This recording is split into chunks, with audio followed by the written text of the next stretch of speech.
Hallo und herzlich willkommen zum ersten Video aus Japan. In diesem Video reise ich durch Hiroshima und treffe dann noch Freunde aus Deutschland und wir erkunden zusammen Osaka und Kyoto.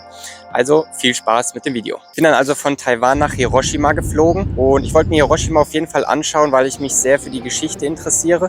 Was viele wahrscheinlich gar nicht mehr wissen, ist, dass auch im Zweiten Weltkrieg Japan sehr böse war, genau wie Deutschland. Die sind quasi vor dem Beginn des Zweiten Weltkriegs in China einmarschiert und dann quasi fast ganz Südostasien eingenommen und am Ende sogar noch gegen Australien gekämpft. Und mit dem Angriff auf Pearl Harbor im Jahr 1941 sind dann die USA den Alliierten beigetreten und haben dann ja schließlich 1945 die Atombomben in Japan abgeworfen.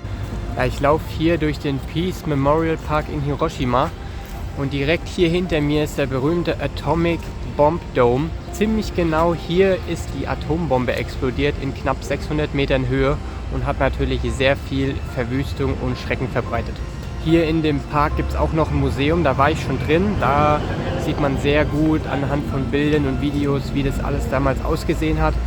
Auf jeden Fall auch unschöne Bilder dabei. Wir können uns glücklich schätzen, dass uns die Welt so schnell vergeben hat und ja, die Deutschen und die Japaner haben heute mit die besten Reisepässe der Welt. So, das war ein kleiner Exkurs in die Historie. Hiroshima sieht heute wirklich sehr modern aus. Die Menschen sind sehr freundlich und scheinen da jetzt ein gutes Leben anstreben zu können.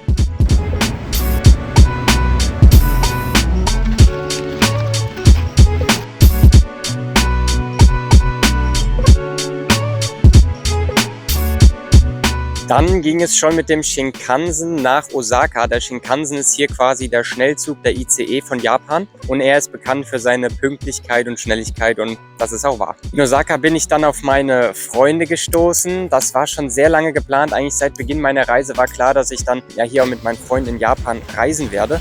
Das waren hier Loris, Svenja und Yannick und ich habe mit denen zusammen hier ein Airbnb für die Zeit in Osaka gemietet. Wir haben Trips zusammen unternommen, aber ich war auch manchmal allein unterwegs. Jetzt starten wir mal richtig rein in die japanische Kultur. Es geht nämlich nach Kyoto.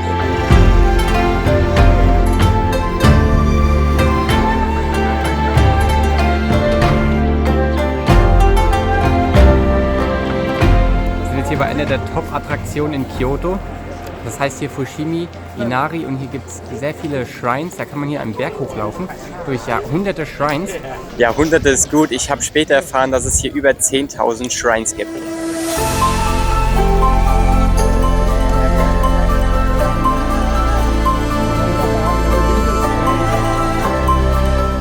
Also hier sind auf jeden Fall Menschenmassen und ja, oben die Decke ist noch nicht ganz dran.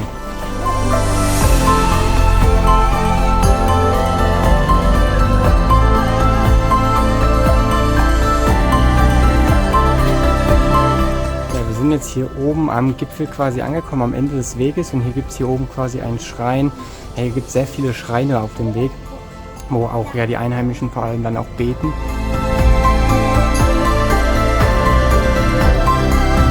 Ja, wir sind wieder unten angekommen und ich kann wirklich sagen, es war ein super Highlight, durch die endlosen Shrines durchzulaufen.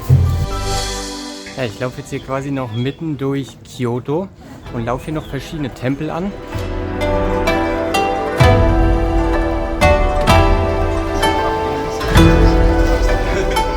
Also ja, man kann hier sehen, das ist eine sehr bekannte Gasse, weil hier jeder das Bild von diesem Tempel machen will. Und ey, hier ist so viel los, ne? Ich glaube, es ist auch richtig Primetime aktuell. Das Schöne hier an der Straße ist, dass hier wirklich alles sehr im japanischen Stil gehalten ist. Viel mit Holz, dem dunklen Holz und natürlich auch den schönen weißen Küchen. Ich bin jetzt endlich oben angekommen, also diese Straße hier hochzulaufen war echt krass. Es sind richtig viele Menschen, man muss da richtig durchprügeln. Aber jetzt bin ich hier oben bei einem der bekanntesten und beliebtesten Tempel in Kyoto angekommen und den werde ich mir jetzt noch anschauen.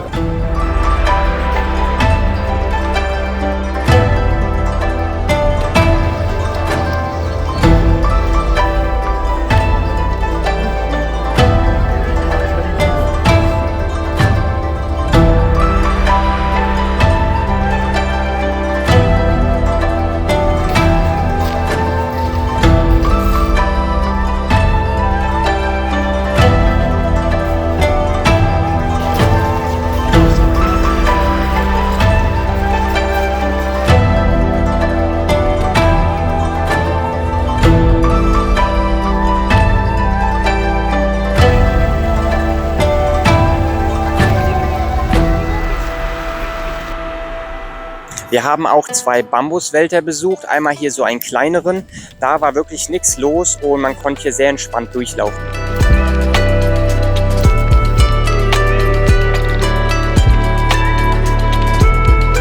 Und dann nochmal mit einem sehr großen Bambuswald. Ich würde hier auf jeden Fall empfehlen, sich beide anzuschauen.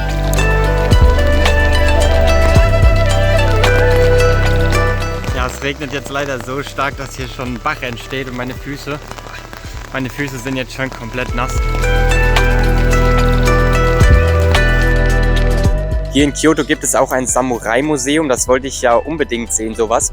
Ich habe hier bei einer geführten Tour mitgemacht, wo man kann hier echte Katanas und echte Rüstungen sehen. Diese Rüstung kostet zum Beispiel 60 Millionen Euro und ist hier in dem Museum mit 700 Jahren die älteste Rüstung, die sie haben. Die langen Schwerter heißen ja Katanas und die Schwerter mit den kurzen Klingen nennt man Wakizashi, wenn ich es jetzt richtig ausgesprochen habe.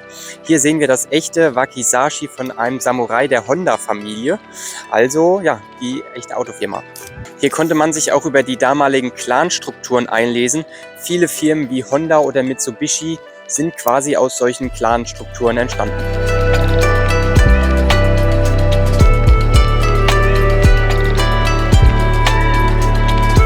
Dann haben wir noch das Osaka Castle besucht.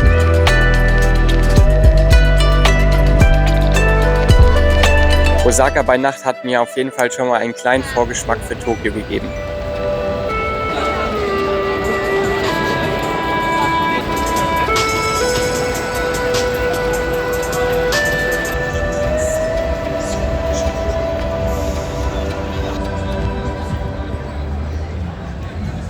Ja, hier hinter mir ist dieser Mann, der ist hier in Osaka anscheinend sehr berühmt, hier mitten in Downtown, kann man sagen, in Namba. Hier ist richtig viel los, Menschenmassen wieder, man kann bis zum Horizont hier teilweise gucken, weil die Straße so lang geht und so viele Menschen da laufen. Aber hier der Mann, den wollte ich mir abholen hier als Foto.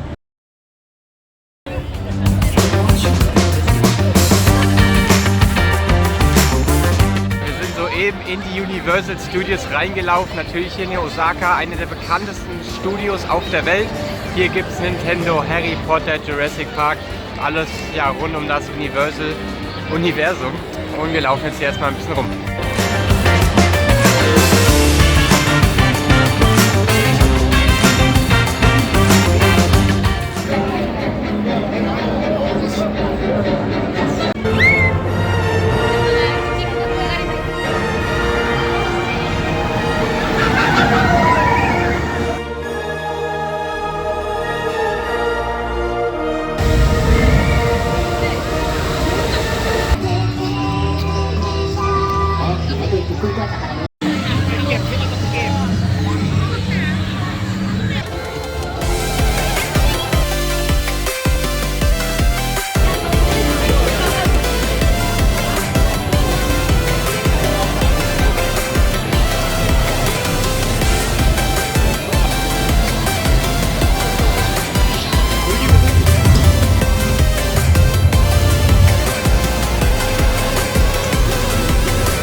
Ja, also nochmal als Fazit, war echt ein extrem geiler Park.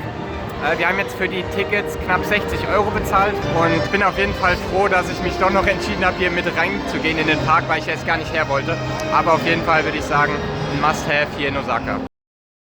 Als letzten Tagesausflug bin ich mit Loris nochmal nach Nara gefahren. Hier gibt es ganz besondere Rehe und da habe ich mich komplett weggeschmissen. Einfach Rehe, die sich wie Japaner verbeugen.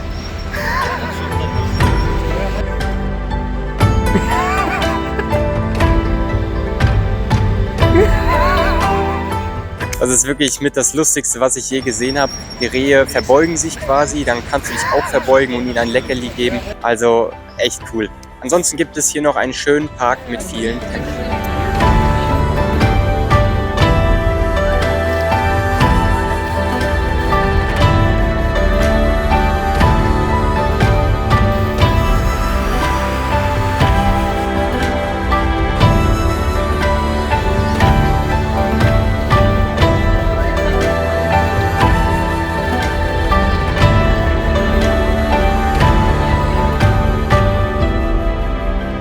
Und das war's schon mit dem ersten Teil hier von Japan. Ich hoffe, es hat euch gefallen. Im nächsten Video machen wir Tokio unsicher, essen traditionelles Essen oder sehen den Mount Fuji. Also lasst gerne ein Abo auf dem Kanal und gebt mir einen Daumen auf das Video, wenn es euch gefallen hat. Und ich sage wieder, Schmidi bleibt on Tour.